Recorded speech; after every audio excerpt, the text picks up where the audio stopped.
आप देख रहे हैं खबरों नजर चैनल। खबर यूपी के जिला आजमगढ़ के नगर पालिका बिलियागंज क्षेत्र के गोरिया बाजार से है, जहां उत्तर प्रदेश के नगर विकास एवं ऊर्जा मंत्री ए.के. शर्मा ने सोमवार को आजमगढ़ जिले में भारतीय जनता पार्टी के स्थापना दिवस के अवसर पर आयोजित विभिन्न कार्यक्रमों में मुख्य अतिथि के रूप में हिस्सा लिया। इस दौरान उन्होंने आजमगढ़ के बिलियागंज और महाराजगंज में 102 करोड़ रुपए की लागत से पूर्ण हुए विकास कार्यों का शिलान्यास और लोकार्पण किया। साथ ही मुबारकपुर मैदान में आयोजित कार्यक्रम में कार्यकर्ताओं को संबोधित करते हुए भाजपा की नीतियों और उपलब्धियों पर प्रकाश डाला। कार्यक्रम की शुरुआत में श्री शर्मा ने पंडित दीनदयाल उपाध्याय और श्यामा प्रसाद मुखर्जी के चित्रों पर पुष्पांजलि अर्पित की। इसके बाद उन्होंने बूथ अध्यक्षों, मंडल अध्यक्षों और जमीनी कार्यकर्ताओं का सम्मान किया। अपने संबोधन में उन्होंने कहा, प्रधानमंत्री नरेंद्र मोदी और मुख्यमंत्री योगी आदित्यनाथ के नेतृत्व में भाजपा की डबल इंजन सरकार राष्ट्रवाद, सेवा, सुशासन और जन कल्याण के लिए संकल्पित है। कार्यकर्ताओं के कठिन परिश्रम और बलिदान से भाजपा आज विश्व की सबसे बड़ी पार्टी बनी है। मंत्री ने कार्यकर्ताओं को बधाई देते हुए कहा कि उनकी मेहनत से ही गरीबों के जीवन स्तर में सुधार हो रहा है और देश विकसित राष्ट्र बनने की ओर अग्रसर है। उन्होंने जोर देकर कहा, हमारा लक्ष्य देश को विकसित बनाना है, इसके लिए हमें भाजपा को और मजबूत करना होगा। श्री शर्मा ने कहा कि आजमगढ़ सहित पूरे पूर्वांचल के विकास में कोई कसर नहीं छोड़ी जाएगी। उन्होंने आश्वासन दिया कि गर्मी में बिजली की निर्बाध आपूर्ति सुनिश्चित की जाएगी। इसके लिए जिले में 108 बड़े ट्रांसफार्मरों की क्षमता बढ़ाई गई है और बिलियागंज में नया सब स्टेशन बनाया गया है। साथ ही संस्कृति और धर्मस्थलों के विकास के लिए भाजपा सरकार प्रतिबद्ध है, जिसमें आजमगढ़ के भैरव बाबा स्थल का विकास भी शामिल है। उन्होंने जनता से अपील की, डबल इंजन की गाड़ी में बैठें, पंचर साइकिल में बैठने की भूल न करें।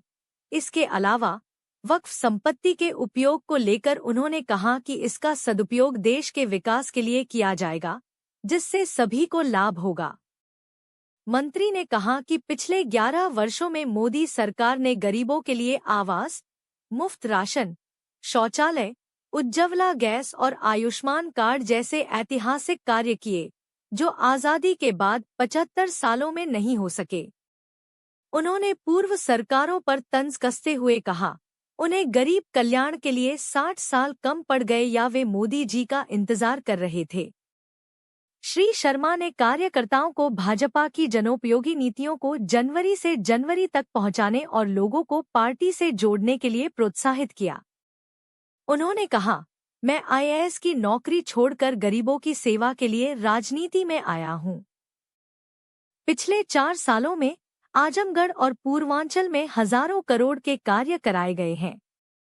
उन्होंने बताया कि भाजपा के 46वें स्थापना दिवस के उपलक्ष्य में 07 से 13 अप्रैल तक बूथ स्तर से लेकर विधानसभा स्तर तक कई कार्यक्रम आयोजित होंगे। इस दौरान शोभायात्रा, स्वच्छता अभियान, सम्मान समारोह और चौपाल जैसे आयोजन होंगे। कार्यक्रम में क्षेत्रीय कार्यकर्ता, पदाधिकारी, मंडल अध्यक्ष, जिलाध्यक्ष और हजारों की संख्या में जनता मौजूद रही। मंत्री के आगमन पर कार्यकर्ताओं ने उनका गर्मजोशी से स्वागत किया।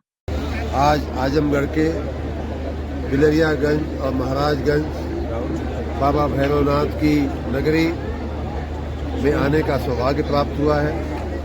हमारे साथ आजमगढ़ जिले के यशस्वी भाजपा जिलाध्यक्ष माननीय श्री ध्रुव सिंह जी भी है और हमारे साथ यहाँ गोपालपुर विधानसभा के पूर्व के जो विचार थे और किस प्रकार से भारतीय जनता पार्टी सबका साथ सबका विकास के मंत्र के साथ सुशासन, सेवा और सुरक्षा सबको दे रही है, उसकी बातें कहने के लिए हम यहाँ विशेष रूप से आए हैं। पूर्व में सत्येंद्र राय के प्रयासों से यहाँ महाराजगंज में और बिलियागंज दोनों ही नगर निकायों में बहुत बड़ी रकम भूतकाल में मंजूर की गई है। मेरी इच्छा यह भी थी कि चल करके वहाँ क्या काम हुए हैं, क्या काम चल रहे हैं, क्या काम और करने जैसे बाबा भैरवनाथ की सेवा में हम सभी तन मन धन से समर्पित हैं। ये भी मेरी इच्छा हुई और इसीलिए सत्येंद्र जी के निमंत्रण पे यहाँ ध्रुव सिंह जी के आयोजन में हम लोग यहाँ आए हैं। मैं सभी को यहाँ जितने लोग भी हजारों की संख्या में माताएं बहनें भाई लोग आए हैं, मैं सभी का हृदय से बहुत बहुत धन्यवाद करता हूँ। और आने वाले दिनों में इस क्षेत्र के विकास में और भी चार चांद लगेंगे।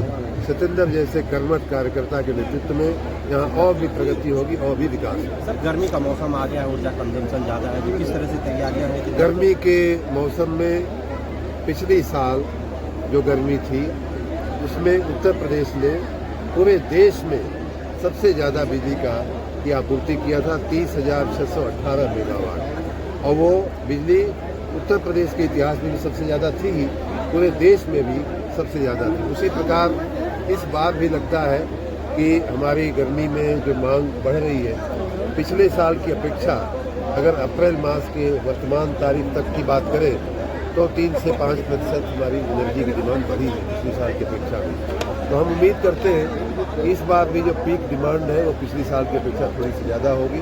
हमने उसकी पूरी तैयारियां कर रखी हैं, कहाँ से हमें किन पावर प्रोजेक्ट से कितना हमें बिजली मिलेगी, कहाँ से हमें और लेनी है, कहाँ से कब हमें बाजार से लेनी पड़ेगी।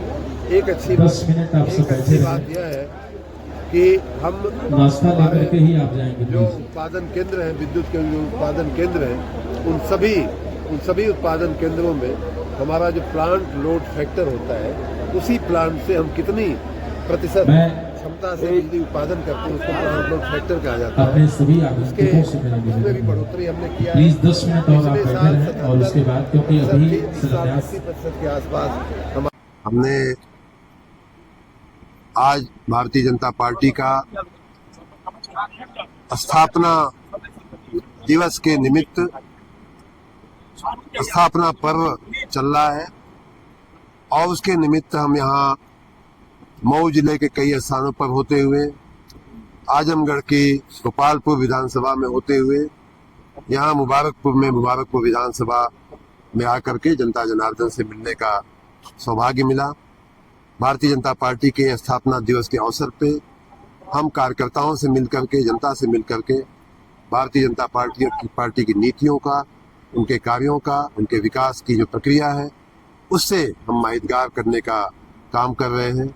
मुबारकपुर की बात करें तो मैंने जनता से ये कहा जरूर कि विकास के अनेक काम माननीय मोदी जी, माननीय योगी जी के नेतृत्व में पिछले 10 साल में और उत्तर प्रदेश में पिछले 8 साल में हुए हैं। आपने पिछले कुछ दिनों पहले जो 8 साल पूरे हुए हैं हमारे उत्तर प्रदेश सरकार के, उसके भी सुशासन की चीजें आपके ध्यान में आई होंगी। उनकी बातें करते हुए हमने यह भी कहा कि पूर्वांचल को अगर प्रगति करनी है तो डबल इंजन की सरकार जो इस समय चल रही है उसका साथ, उसका समर्थन देना चाहिए। और उसी दिशा में मैंने 2 शेर अवश्य पढ़े और वो शेर यूं है, मैंने अपने लोगों को समझाया कि भारतीय जनता पार्टी सबका साथ, सबका विकास वाली पार्टी है, सबको साथ लेकर चलने वाली पार्टी है, सबको मजहब पूछे बिना, जाति पूछे बिना, सबको मकान, सबको शौचालय, सबको रसोई गैस, सबको आयुष्मान कार्ड देने वाली पार्टी है। और मोहब्बत की इसी मिट्टी को हिंदुस्तान कहते हैं। ये बात कह करके हम अपनी जान के दुश्मन को अपनी जान कहते हैं, मोहब्बत की इसी मिट्टी को हिंदुस्तान कहते हैं। ये बात मैंने कही थी। कोई विकास नहीं। हाँ, वो तो क्या है कि ऊपर लाल टोपी और आंख पे काला चश्मा अगर लगा हो तो कहाँ से दिखाई देगा। यहाँ मैंने खुद देखा कि हमारी अध्यक्षा जो है मुबारकपुर की, एक मुस्लिम नगर पंचायत की अध्यक्षा बड़े गर्व के साथ अपने राष्ट्र ध्वज का इतना बड़ा सबूत लगा करके उन्होंने खड़ा किया है कि आप सबको वहां देखना चाहिए और अखिलेश यादव को पूछना चाहिए कि आपके समय में जब आपकी सरकार थी, आप बड़े राष्ट्र प्रेमी थे, आप बड़े विकासवादी थे, तो आपके सरकार की उस समय की नगर पंचायत में राष्ट्र ध्वज 31 फीट का क्यों नहीं लगा। ये चीजें विकास के साथ हर व्यक्ति को मकान, अनाज, शौचालय, रसोई देने के साथ साथ राष्ट्र धर्म का पालन करने वाली हमारी संस्कृति है भारतीय जनता पार्टी की। और उसके सामने विपक्ष के किसी भी नेता को खड़ा करिए, वो फेल हो जाएगा हमसे बात करने में।